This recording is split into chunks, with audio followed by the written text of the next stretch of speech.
اعوذ باللہ من الشیطان الرجیم بسم اللہ الرحمن الرحیم اللہم صلی علی محمد وعلی آل محمد وبارک وسلم وصلی علیہ الصلاۃ والسلام علیک یا سیدی یا رسول اللہ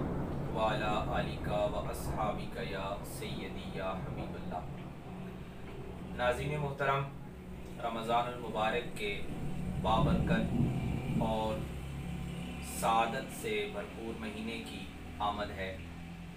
جیسا کہ ہم سب جانتے ہیں کہ رمضان المبارک کا مبارک اور مقدس مہینہ جہاں بہت ساری نیکیوں کی بہار لے کر آتا ہے،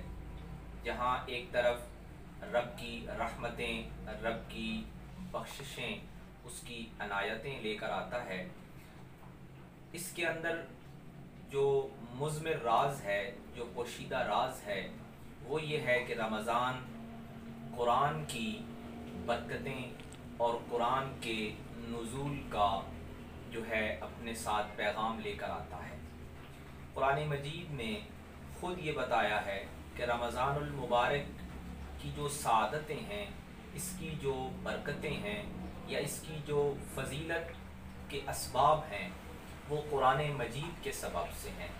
تو ناظرین محترم، بات یہی پہنچانے والی ہے اور یہی سمجھنے والی ہے کہ رمضان المبارک میں ہم نے اپنے زندگی کے جو صبح و شام کا معمول ہے اس کو بدلنا ہے۔ ایک تو ہم نے جہاں اپنے کھانے پینے کا معمول بدلنا ہے، دوسری طرف نمازوں کی اپنی ترتیب بہتر کرنی ہے، وہاں ہم نے قرآن مجید کی تلاوت کا معمول جو ہے وہ بڑھا لینا ہے۔ اس کے لیے ہمیں اپنے اسلاف سے، ہمیں اپنے بزرگان سے، اپنے صحابہ کرام رضوان اللہ علیہم اجمعین سے اور اہل بیت رسول سے ہمیں یہ درس ملتا ہے کہ رمضان المبارک کے مہینے میں قرآن مجید کی تلاوت کا خصوصی طور پر اہتمام کیا جائے۔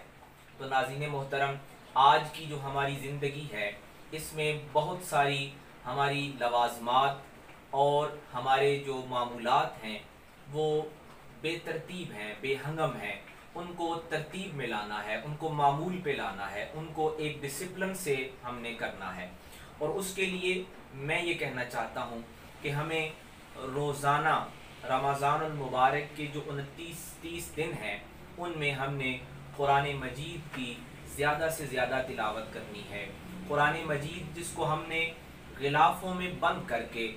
الماریوں میں اور اپنے گھروں میں اونچی جگہوں پہ رکھ دیا ہے، اب ان کے غلافوں کو ہم نے جھاڑنا ہے، ان الماریوں کو کھولنا ہے اور رب کریم کے اس کلام کریم کو، اس کلام مجید کو، اس لاریب کلام کو ہم نے کھولنا ہے۔ ایک طرف جہاں ہم نے تراویح میں تلاوت قرآن کی سماعت کا اہتمام کرنا ہے اور دوسری طرف ہم نے قرآن مجید کی خود تلاوت کرنے کا اپنے آپ پہ لازم کر لینا ہے کہ ہم نے روزانہ اپنے وقت میں سے ایک وقت مختص کر لینا ہے کہ جو ہم نے قرآن مجید کی تلاوت کرنی ہے۔ پھر قرآن مجید کی نہ صرف تلاوت ہو بلکہ میں یہ کہنا چاہتا ہوں اور اپنے ناظرین کے ذریعے یہ بات عام ذہنوں تک پہنچانا چاہتا ہوں کہ ہم قرآن مجید کو پڑھ بھی رہے ہیں، لیکن ہمیں زیادہ ضرورت آج اس بات کی ہے کہ ہم قرآن مجید کے مفہوم کو، اس کے معانی کو ہم سمجھنے کی کوشش کریں۔ تو ناظرین محترم، قرآن مجید کو اس رمضان المبارک میں